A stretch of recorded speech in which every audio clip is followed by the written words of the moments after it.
La matinale de RM1, votre rendez-vous entre news et notes.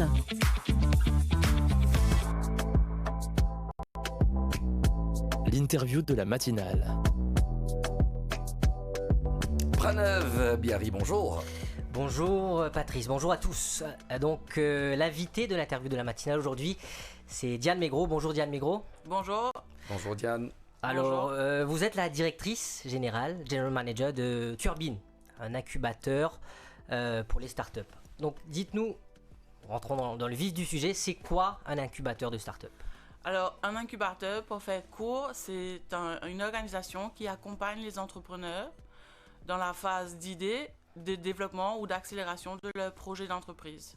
À travers la turbine, l'incubateur, l'entrepreneur qui décide de se lancer sur son parcours professionnel a un soutien d'abord humain par rapport à du business coaching qu'il va recevoir, mais aussi structurel, c'est-à-dire qu'il peut travailler de chez nous, il y a de l'espace où il peut venir avec son équipe et travailler.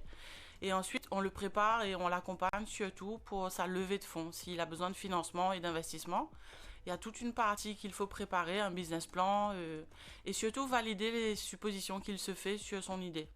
Et si on arrive à l'accompagner comme il faut, et si lui aussi il met tout le cœur et tout l'effort qu'il faut sur son projet, il arrive à lever de l'investissement et donc développer son projet.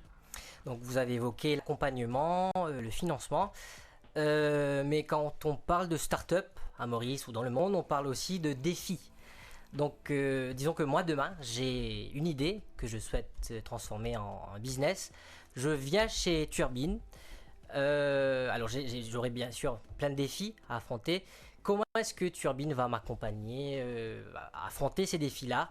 Et voilà.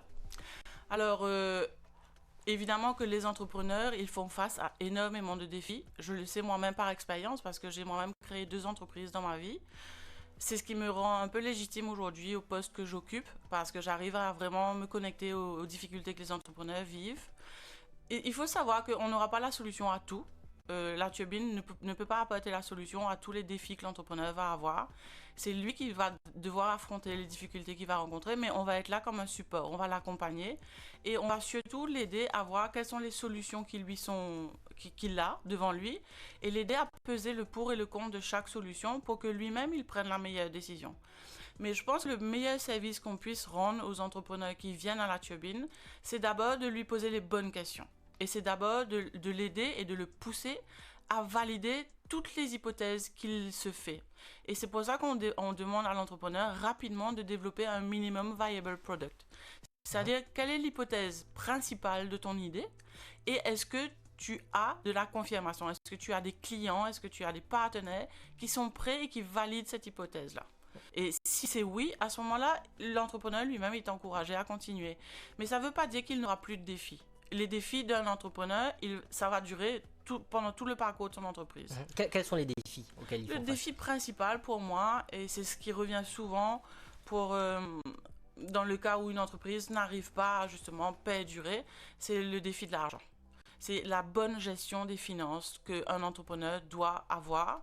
La turbine, nous, on apporte un soutien, on apporte du coaching, on fait des workshops, on a des partenaires avec qui contribuent aussi et qui font tout pour que l'entrepreneur puisse avoir les outils et surtout la bonne méthode de gestion.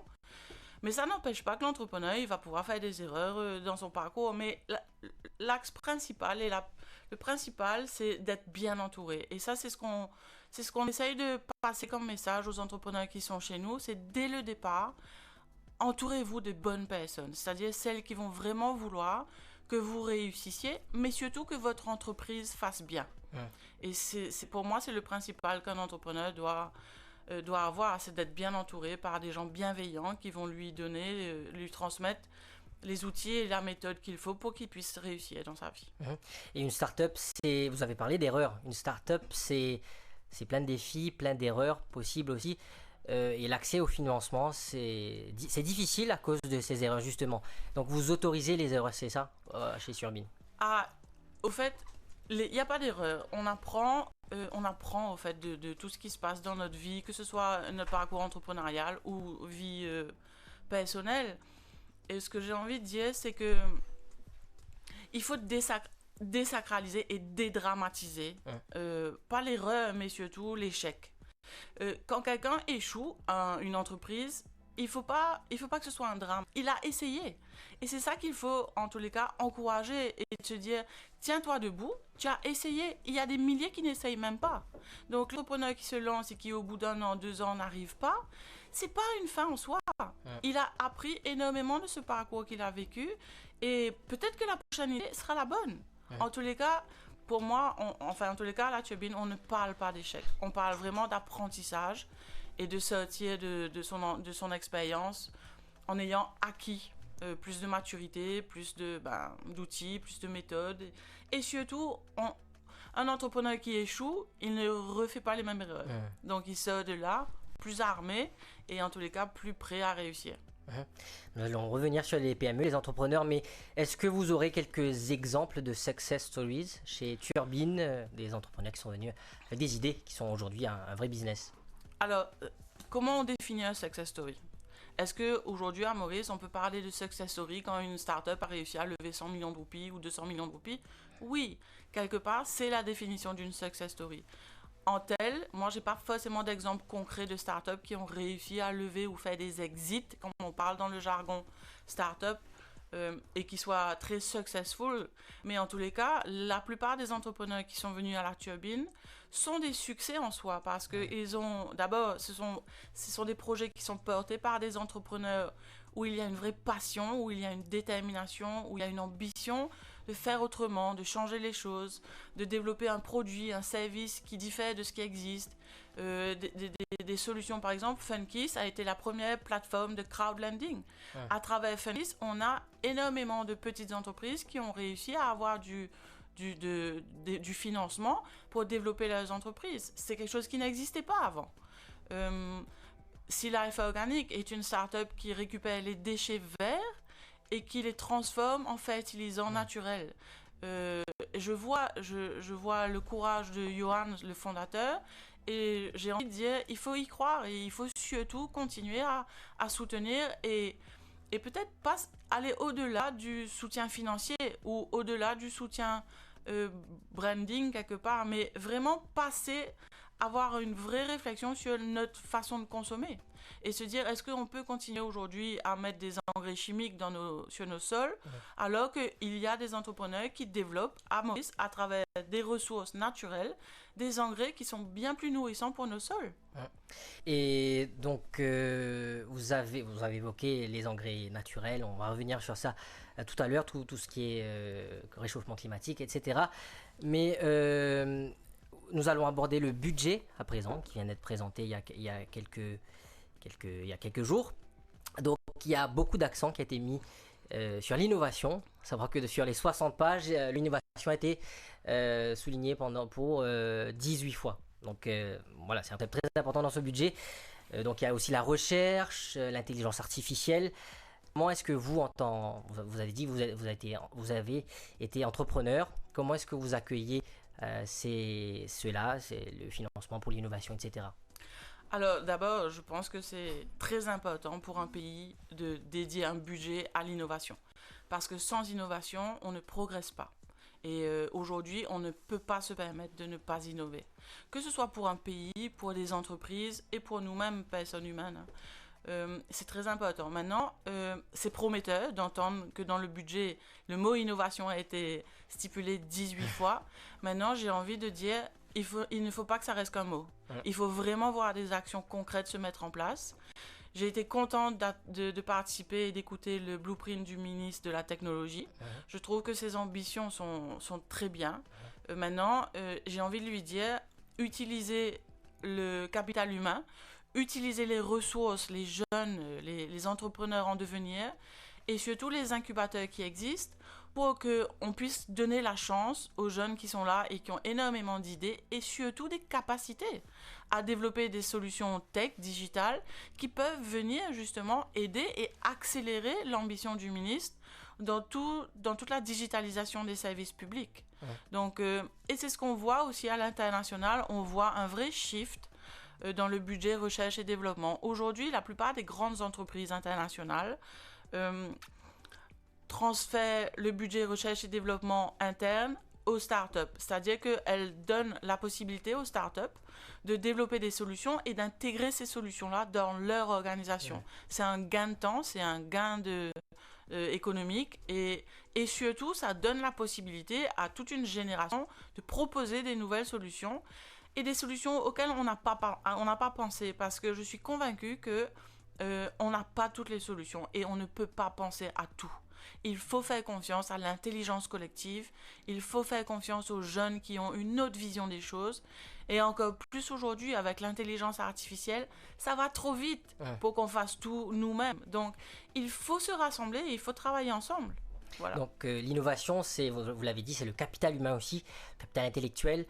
Et donc, les jeunes, vous avez beaucoup parlé des jeunes. Chez Turbine, vous donnez la chance aux jeunes et comment est-ce qu'on fait pour les encourager à devenir entrepreneurs? Alors déjà, en ayant une porte ouverte. Donc la Turbine, elle est ouverte et elle accueille les jeunes. D'abord pour écouter leurs projets, pour écouter leurs idées, pour les conseiller. Et on essaye de streamline un peu tout le processus et le flow. Donc on a lancé là le Innovation Challenge 2025.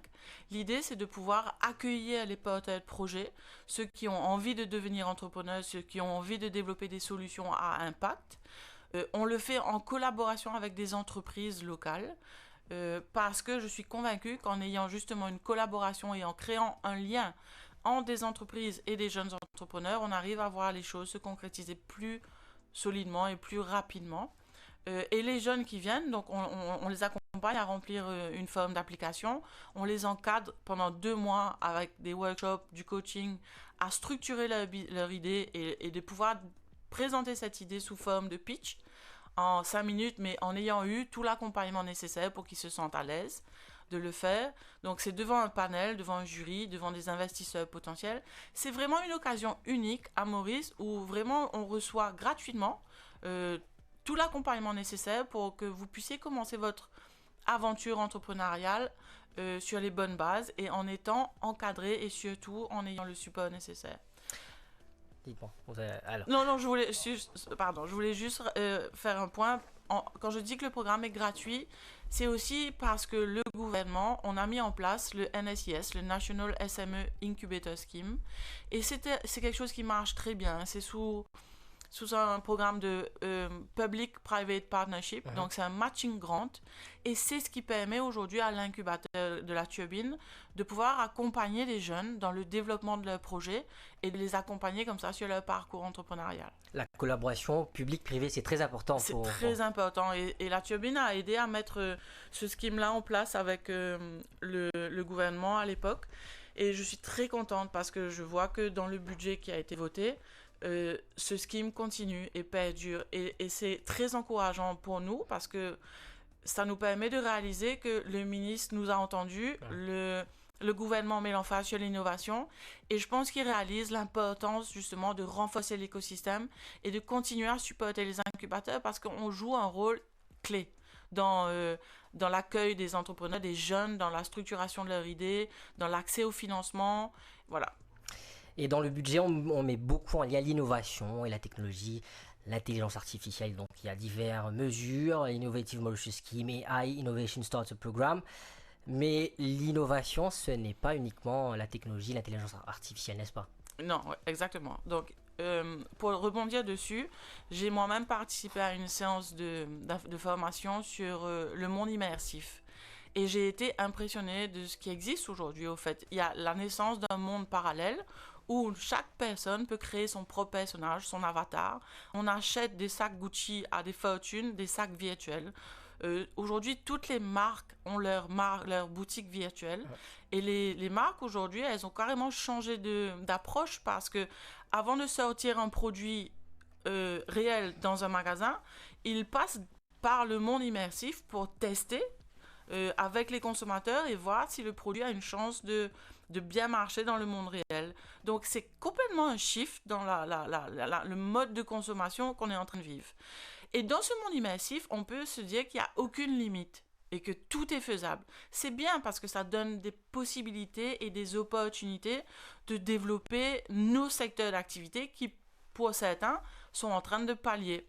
Par contre, par contre, dans notre monde réel, on a des limites. On a énormément de défis auxquels il faut répondre. Quand on voit le nombre de déchets qui est entreposé à Marachicos, dont seulement 4% sont recyclés, quand on voit la population qui est vieillissante, quand on voit les sols qui s'appauvrissent, ça, ce sont des défis auxquels il faut s'attaquer aujourd'hui. Et ce n'est pas que l'intelligence artificielle qui va résoudre ça. Il n'y a rien qui va remplacer un entrepreneur. C'est deux mains, c'est deux pieds, et se dire, OK, j'y vais. J'y vais et parce que j'ai besoin de résoudre ce problème-là. Donc, il faut non seulement être ouvert et se dire, oui, il y a un autre monde qui prend forme, il y a l'intelligence artificielle qui peut accélérer énormément l'accès à l'information, même les outils, etc., notre travail, mais le capital humain, l'être humain, il ne va pas être remplacé pour répondre aux défis qu'on a besoin. D'accord, voilà. Merci beaucoup Diane Mégro pour cette interview. Donc on tient à rappeler aux téléspectateurs et aux auditeurs que la Turbine organise le Innovation Challenge 2025 pour des idées d'entrepreneuriat qui sont en ligne avec les objectifs de développement durable des Nations Unies. Donc voilà, c'était l'interview de la matinale aujourd'hui avec Diane Mégro, directrice générale de Turbine. Merci Pranav. Diane, on va terminer avec la playlist de Diane. En numéro 2, il y a les Four Non Blondes avec WhatsApp. Et en numéro 1, il y a Manu Desroches. Pourquoi ? Parce que je l'adore. Ouais. Et que j'ai envie de l'encourager. Ouais. Et que c'est un artiste local qu'il faut soutenir. Et puis, il a tiré sa première IPI, je sais pas comment on appelle ça. Voilà. Ouais. Et après beaucoup de temps où il chantait avec d'autres artistes. Et je trouve que... Et puis, j'adore sa chanson. Ben, il est talentueux de toutes les Voilà. façons. Manu Desroches, vivrez la playlist de Diane Mégro.